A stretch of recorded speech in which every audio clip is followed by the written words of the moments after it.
Hi guys! So welcome back sa aking YouTube channel. For today's video, since nauuso na yung mga cashless transaction sa expressway and sa mga tollway, ang pag-uusapan natin is yung difference between the AUTOSWEEP RFID pati na rin ng EasyTrip. Alam ko marami sa inyong naguguluhan kung ano ba yung pagkakaiba or similarities ng dalawa. So hopefully through this video, masagot yung mga katanungan nyo tungkol dito sa mga RFID na to. And before natin simulan tong video na to, make sure na nakahit ka na ng subscribe button below. Pati na rin ang notification bell para ma-notify ka sa future videos na i-upload ko. Huwag mo na rin kalimutang i-hit yung like button after mong panoorin at i-share mo na rin to sa mga community mo. So, let's start! So, ano nga ba ang AUTOSWEEP at saka ang EasyTrip? Basically guys, pareho silang RFID na ginagamit para sa cashless transactions pag dumadaan kayo sa mga toll gate, sa mga skyway, sa mga expressway. Imbes na magbayad kayo directly sa cashier, all you have to do is have AUTOSWEEP and EasyTrip installed sa inyong mga sasakyan para hindi nyo na kailangang bumunot ng pera or humawak ng pera at iabot sa kahera para makapagbayad ng toll gate na dinadaanan nyo. So, ang similarities ng dalawa is 1, pareho silang RFID. Pangalawa, pareho silang ini-install sa sasakyan. Pangatlo, pareho silang nire-reloadan sa iba't ibang reloading stations. Pang-apat, pareho silang nagpa-function as cashless transaction for tollways and expressways. And pang-lima, pareho mo silang magagamit pambayad ng mga toll fee. Ang pinakapagkakaiba nilang dalawa is yung tollway kung saan sila pwedeng magamit. Hindi ko sure kung bakit pinaghiwalay pa nila yung AUTOSWEEP at saka ang EasyTrip. But meron akong hint, siguro kasi magkaibang tollway corporation yung nagmamanage ng AUTOSWEEP at saka ng EasyTrip. Kaya magkahiwalay pa silang kailangang i-install sa ating mga sasakyan. So, saan nga ba pwedeng gamitin itong dalawang RFID na to? Magsimula tayo sa AUTOSWEEP. Okay, so for AUTOSWEEP guys, magagamit nyo tong RFID na to kung kayo ay dadaan sa 1. SLEX, 2. Skyway, 3. NAIA-X, 4. TPLEX, and 5 or 5th, Star Tollway. So, yun yung mga expressways or tollways na pwede nyong gamitan ng AUTOSWEEP na RFID. So, paano nga ba to ini-install? Meron silang mga binigay na installation sites dun sa actual website ni AUTOSWEEP, which i-include ko sa description box below. And doon nyo dadalhin yung sasakyan nyo para mabigyan kayo or ma-installan kayo ng AUTOSWEEP na RFID. Ang kailangan nyo lang dalhin is, syempre, yung sasakyan nyo, yung ORCR na make sure nandun yung plate number ng sasakyan nyo para ma-installan kayo nitong AUTOSWEEP na RFID. Free yung installation for this specific RFID, kailangan nyo lang magbayad ng or kailangan nyo lang siyang loadan ng at least 300 pesos para makomplete yung installation niya.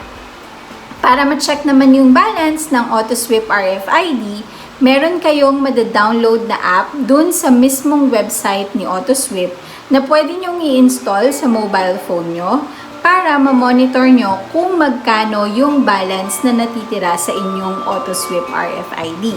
Makikita nyo rin yung remaining balance ng inyong AUTOSWEEP RFID kapag dadaan kayo ng mga tollways na na-mention ko kanina.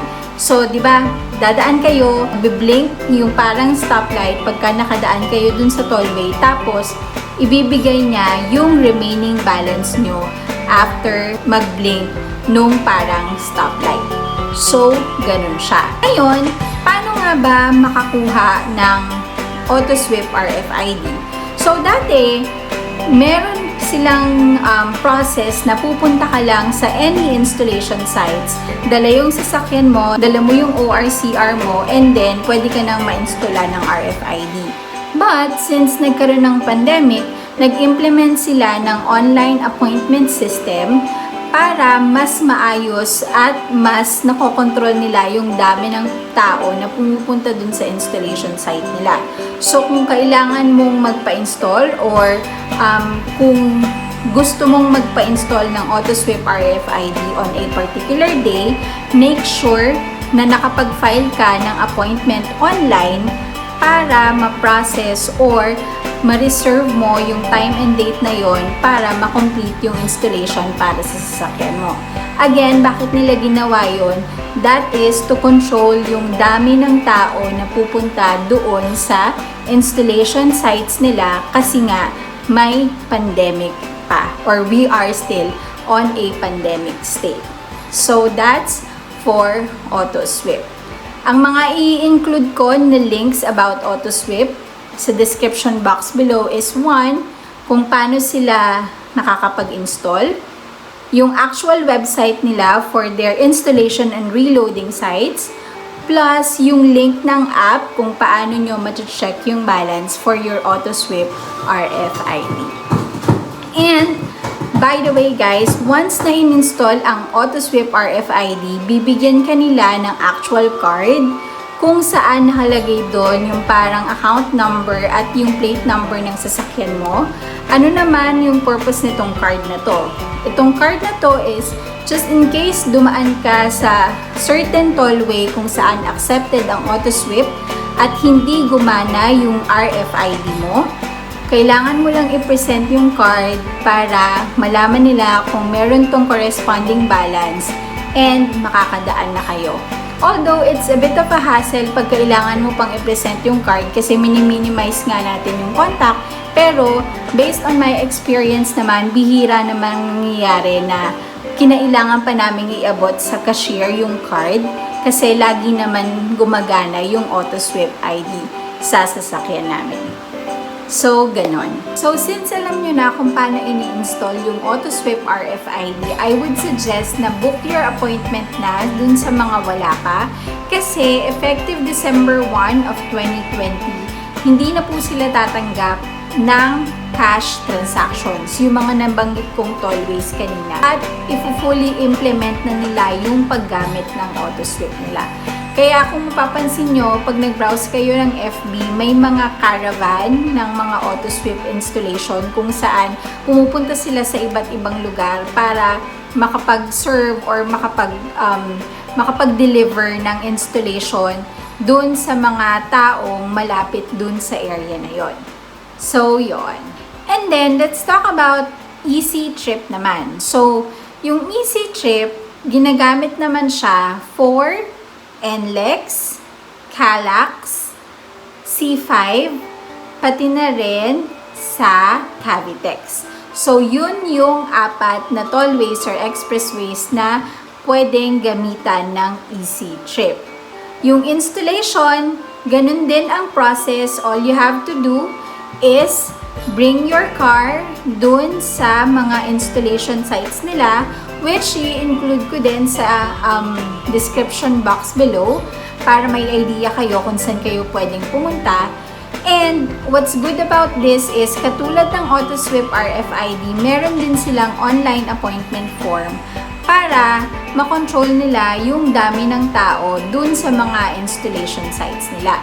So, ang gagawin nyo lang is reserve yung date and time kung kailan nyo gustong magpa-install ng EasyTrip RFID and pumunta kayo doon sa actual date and time kung kailan kayo nakaschedule para ma-installan kayo. May mga nabasa akong articles na as of the moment, hindi na sila nagre-require ng kahit na anong documents as long as dala nyo yung kotse nyo. And also, you need to have an initial load of at least 300 pesos din para makomplete yung installation ng EasyTrip RFID. When checking your balance, meron din silang app na nada-download. Kaya lang yung app nila is through Android na. Yung app na yun yung magagamit nyo pag-check ng balance. Pero, same thing with AUTOSWEEP. Pag dadaan kayo dun sa mga tollways kung saan nagagamit ang EasyTrip, makikita nyo rin dun yung remaining balance after mag-flash nung parang stoplight. And then, for reloading sites, i-include ko rin sa description box yung kung saan kayo pwedeng mag-reload. Pero, for both AUTOSWEEP and EasyTrip, pwede nyo rin siyang loadan online.